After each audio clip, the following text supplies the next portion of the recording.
वो तस्वीरें हम जब दिखाएंगे कि अमेरिकी सेना ने वेनेजुएला के सैन्य ठिकानों पर जब अटैक किया। आप इस तस्वीर में देखिए कैसे एक एक करके वेनेजुएला के सैन्य ठिकानों पर अमेरिका के बम गिर रहे हैं। आप देखिए, आपको जो रोशनी सी दिख रही है ये दरअसल बम है जो लगातार एम किए जा रहे हैं, एम यहाँ किए जा रहे हैं और तबाही का आलम कैसा, आप आवाज सुनिए जरा।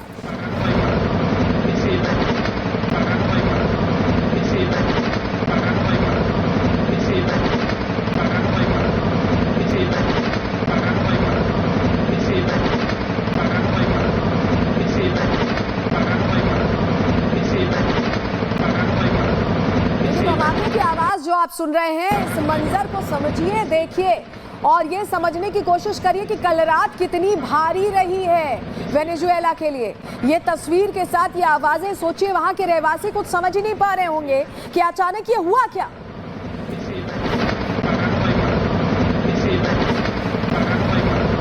देखिए खबर क्या है, खबर है कि वेनेजुएला में अब ट्रंप ने अपनी डेल्टा फोर्स उतार दी है। ये फोर्स अमेरिकी सेना की स्पेशल यूनिट का हिस्सा है और बहुत खतरनाक मानी जाती है और विदेशों में जब भी संवेदनशील ऑपरेशन को अंजाम देना होता है तभी इस डेल्टा फोर्स का इस्तेमाल किया जाता है। कैसे ये काम करती है, बड़े बड़े ऑपरेशन की इसने बगदादी तक को हैंडल किया है। आपको जरा डिटेल्स बता देते हैं इस फोर्स के बारे में, फटाफट जानकारी आपके सामने रख रहे हैं। देखिए जो डेल्टा फोर्स है ये अमेरिकी सेना की सबसे स्पेशल यूनिट मानी जाती है। 1977 में इसका गठन किया गया था, इसे बनाया गया था और डेल्टा फोर्स के पास कई जिम्मेदारियां हैं। हाई वैल्यू टारगेट्स को ये कैप्चर या एलिमिनेट कर सकती है। आप कैप्चर कर सकती है, इससे आप जोड़ सकते हैं।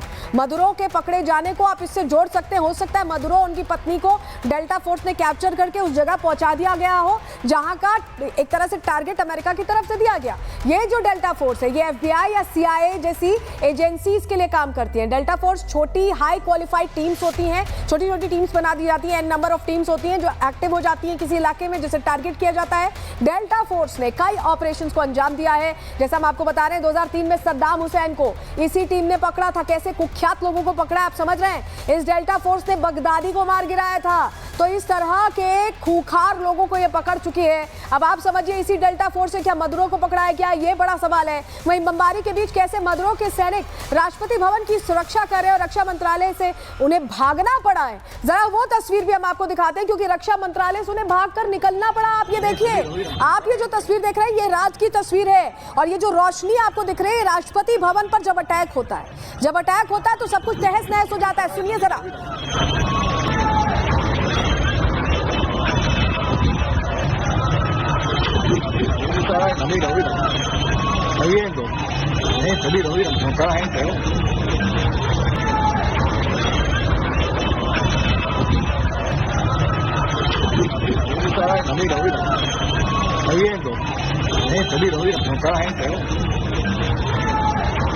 और अब देखिए हम आपको लगातार क्योंकि लाइव अपडेट दे रहे हैं कि एक तस्वीर हम आपको दिखा रहे हैं तो आपके सामने जरा वो तस्वीर रख देते हैं जो बिल्कुल ताजा है, जिसको लेकर अभी बहुत सारे सवाल हैं। ये जो तस्वीर है ये इस वक्त की काराकास की तस्वीर है। काराकास यानी कि वेनेजुएला की राजधानी, जहां पर ये जो जेट आप देख रहे हैं, जो फाइटर जेट आप देख रहे हैं, ये खड़ा है। अब क्या किसी को ले जाने के लिए खड़ा है या फिर किसी को लाने के लिए खड़ा है, ये बहुत सारे सवाल है। ये जो जेट खड़ा है यहाँ पर, इसके साथ बहुत सारे परमिटेशन कॉम्बिनेशन लगाए जा रहे हैं कि ये किस लिए वहाँ खड़ा है, क्योंकि ये रनवे है, ये काराकास का एयरपोर्ट है और वहाँ के रनवे पर ये जेट खड़ा है। तो क्या ये फ्लाई करने वाला है, इसके अंदर कोई है जिसे ले जाने की तैयारी, क्योंकि डेल्टा फोर्स तो देखिए ब्रेक इन कर चुकी है, वेनेजुएला में डेल्टा फोर्स पहुंच चुकी है और ये जो ताज़ा तस्वीरें आ रही है अपने साथ बहुत सारे सवाल समेटे हुए। हम और जानकारी का इंतजार कर रहे हैं क्योंकि हमें जल्दबाजी नहीं है आपको कुछ भी बताने के लिए, लेकिन जो तस्वीर आ रही है वो पुख्ता तस्वीर हम आपके सामने रख रहे हैं क्योंकि जेट यहाँ स्पॉट किया गया है और ये काराकास का एयरपोर्ट है जहाँ पर ये जेट स्पॉट किया गया है। अभी हम इस सवाल के जवाब तलाश रहे हैं कि क्या ये जो फ्लाइट है ये किसी को लेकर उड़ने वाली, क्या कहीं किसी को लाया जाने वाला, उसकी तैयारी चल रही या किसी को इसमें अंदर रखा गया है। बहुत सारे सवाल हैं, इस पर हमारी नजर है। लेकिन आपको बताएं कि अमेरिका के इन हमलों में वेनेजुएला की राजधानी काराकास में सो रहे लोग अचानक कैसे रात में जग गए। आपको जरा तस्वीर दिखाएंगे। लोग अपने घर छोड़कर जब अटैक्स होने लगे तो भाग खड़े हुए, अफरा तफरी का माहौल हो गया, लोगों की जान पर बनाई। यहाँ पर लोग जो है डर के मारे अपनी जान बचाने के लिए यहाँ वहाँ भागते दिखाई दिए। देखिए आप तस्वीर देखिए जरा।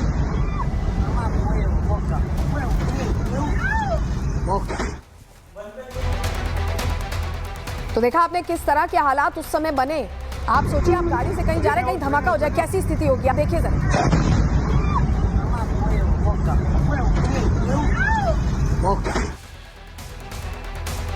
देखिए अमेरिका ने वेनेजुएला के पास कितने वॉरशिप्स तैनात किए, क्योंकि अमेरिका लगातार प्रेशर बना रहा है। बहुत सारे वॉरशिप तैनात किए गए और ये वॉरशिप कौन कौन से हैं इसकी भी जानकारी हम आपको बता देते हैं। इसकी खासियत क्या है ये भी ग्राफिक्स के जरिए बताएंगे, डिटेल आपके सामने रख रहे हैं। यूएसएस ग्रेवली सबसे पहले जो तैनात है, इसकी खासियत है कि ये हवा, समुद्र, पनडुब्बी हमलों से रक्षा करने में पूरी तरह से माहिर है। खुफिया जानकारियां जुटाने में सक्षम है। टॉमहॉक क्रूज मिसाइल और एंटी सबमरीन मिसाइल ये लॉन्च कर सकता है। बेहतर रडार और फायर कंट्रोल सिस्टम है इसमें और एक साथ कई टारगेट्स को तबाह कर सकता है, तो ये भी तैनात है। घेरे हुए हैं ये वेनेजुएला को। दूसरा वॉरशिप यूएसएस जेसन डनहम, इसकी खासियत बहुत तेज है ये और कई मिशंस को एक साथ अंजाम देने में माहिर है। टॉमहॉक स्टैंडर्ड और ESSM मिसाइल लॉन्च होती है इससे। इसमें लॉकहीड मार्टिन का एजिस सिस्टम है जो खतरों को पहचान कर जवाब देता है।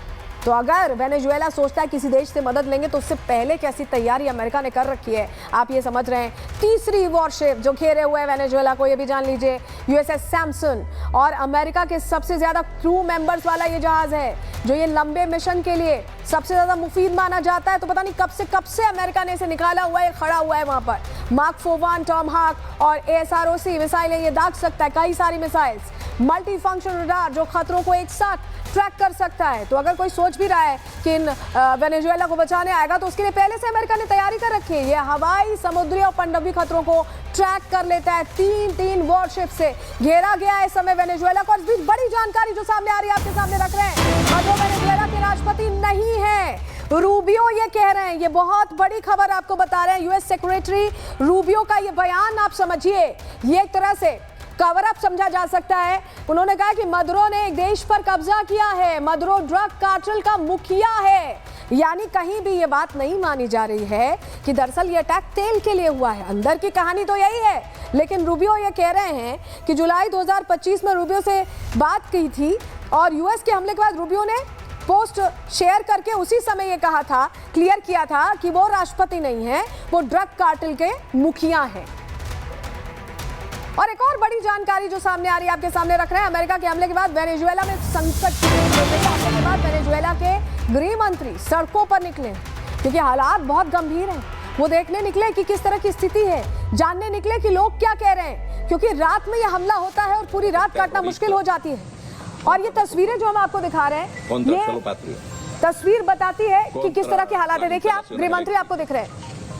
contra la revolución bolivariana y contra aquellos que inclusive no tienen nada que ver con la revolución bolivariana. Es un ataque contra Venezuela, contra la República Bolivariana de Venezuela.